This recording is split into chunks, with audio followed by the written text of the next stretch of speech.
Message pour tout celui qui a des problèmes, qui durent, et qu'il a beau prier, beau faire ce qu'il faut, ça s'ouvre pas. Pour comprendre ce qu'on va parler aujourd'hui, il faut revenir en arrière. Lorsque Moshe Rabbeinu, il arrive avec tout le Ham Israël devant la mer Rouge, les Égyptiens à nos trousses, tout le monde a commencé à prier, à lever les yeux vers le ciel, Hachem aide-nous, Hachem sauve-nous. Et là, Hachem il dit à Moshe, dis-leur d'avancer, dis-leur d'arrêter de prier et d'avancer. Et là, on connaît tous l'histoire. Il y a les premiers qui ont sauté. On est arrivé jusqu'au cou. Et enfin, la mer, elle s'est ouverte. Pourquoi je vous ramène cette histoire? Parce que on voit que les bénis Israël, après un problème, comme on nous apprend tous, ils ont commencé à prier. Hachem aide-nous, Hachem sauve-nous. Mais là, Hachem, il nous dit non, ne priez pas. Avancez. Avancez. C'est quoi ce message important? C'est de comprendre. Quand tu as un problème qui dure depuis longtemps, et que tu as beau prier, que ça marche pas, il faut que tu sautes à l'eau. Il faut que tu commences à accepter cette épreuve, à accepter ce problème. Parce que là, Hachem, ce qu'il te demande, c'est avance, avance, arrête de prier. C'est quoi ce message? C'est de comprendre, de dire à Hachem, toi t'es mon père, qui veut mon bien, qui m'aime. Tu veux aujourd'hui que je passe par ce problème, que je saute dans ce problème, que je vive cette mer rouge, que je vive ces cris dans ma maison, ces épreuves de Parnassa, cette pauvreté. Alors moi aussi je veux. Si mon père qui m'aime, il a décidé que je devais vivre ça, alors moi aussi je veux, puisque celui qui m'aime, il veut que je vive ça, c'est sûr qu'il y a du positif, c'est sûr qu'il y a du bon. Même si je comprends pas, alors je saute à l'eau. Et c'est hyper bien parce que plein de fois on va prier à Hachem, on va dire Hachem aide-moi, Hachem sauve-moi. Mais de faire ça en vérité, tu montres pas que t'as la Emouna. Parce que t'es en train de dire Hachem sauve-moi, Hachem aide-moi, mais c'est quoi la Emouna? C'est que t'arrives à sauter dans l'eau. Un arabe aussi, il demande de l'aide à Dieu. Un chrétien aussi, il croit demander de l'aide à Dieu. Mais toi, en tant que juif, il faut que tu comprennes. Hachem, il veut que tu comprennes que j'ai confiance à 100% avec Dieu. Main dans la main, je vais dans le feu. Main dans la main, je saute dans l'eau. Hachem, tu veux que je vive ça, je le veux aussi.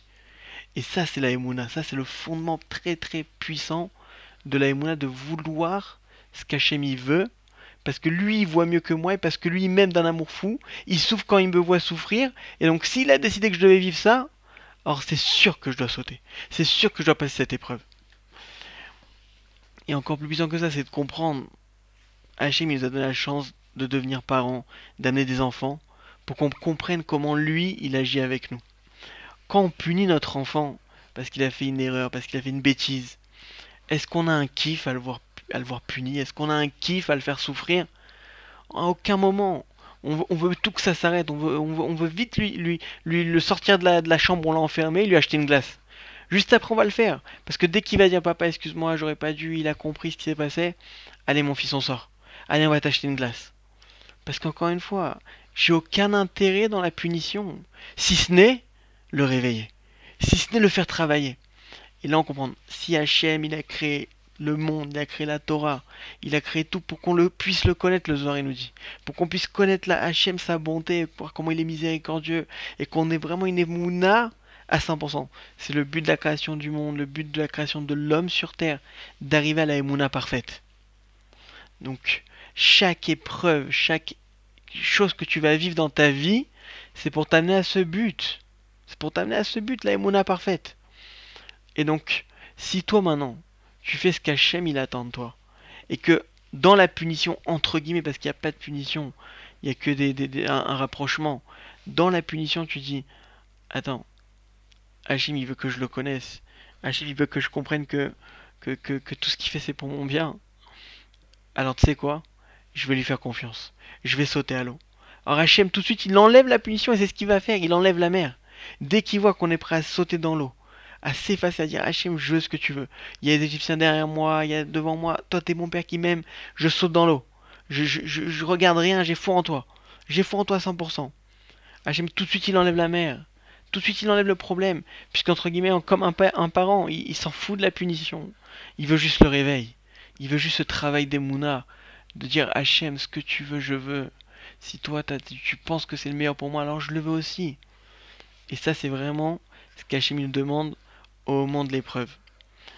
Et on arrive enfin à la promesse de Rabbi Nathan, qui, bah, au Hachem, elle commence un peu à circuler. C'est Rabbi Nathan, il a fait une promesse. Tout celui qui remercierait sur le bien comme sur le mal, c'est sûr qu'il verrait des délivrances. C'est sûr qu'il serait délivré. C'est une promesse d'un tzaddik. Rabbi Nathan de Breslev, il a fait une promesse. C'est sûr qu'il serait délivré. Bevadaï. Quand Rabbi Nathan utilise le mot Bevadaï, c'est pas des fois et parfois, c'est sûr. C'est sûr. Mais encore une fois, ce qu'Hachem nous demande, et ce que Tzaddik nous demande, c'est pas d'atteindre le niveau et dire ah, je veux ce que tu veux et c'est facile et j'ai compris. C'est très dur d'atteindre ce niveau. Mais c'est d'aspirer à ce niveau, c'est de demander les forces à Hachem. Hachem, tout ce que je veux, c'est vouloir ce que toi tu veux pour moi. De vouloir ce que mon père il a envie pour moi. Parce que si toi tu m'aimes d'un amour fou, si toi tu vois 10 fois en avance ce que moi je vois, alors je te fais confiance. Je te fais confiance. Et bon, Hachem le Ravarouche, il a écrit un livre qui s'appelle J'ai dit merci et j'ai été sauvé. Où dedans il y a 190 histoires et les histoires elles ne font que s'augmenter de plus en plus. Où les personnes racontent, elles avaient une épreuve, parnassa, divorce, shlombaït, éducation, peu importe, santé. Ils en sont complètement annulés. Ils ont arrêté les prières. Parce qu'à un moment donné, ta prière, et on le voit, nos prières, elles nous brisent. Ça fait 15 fois, 100 fois, 1000 fois que je prie sur la parnassa, ça avance pas. Ça fait 1000 fois que je prie pour cet enfant, ça avance pas. Ça nous brise, ça nous détruit.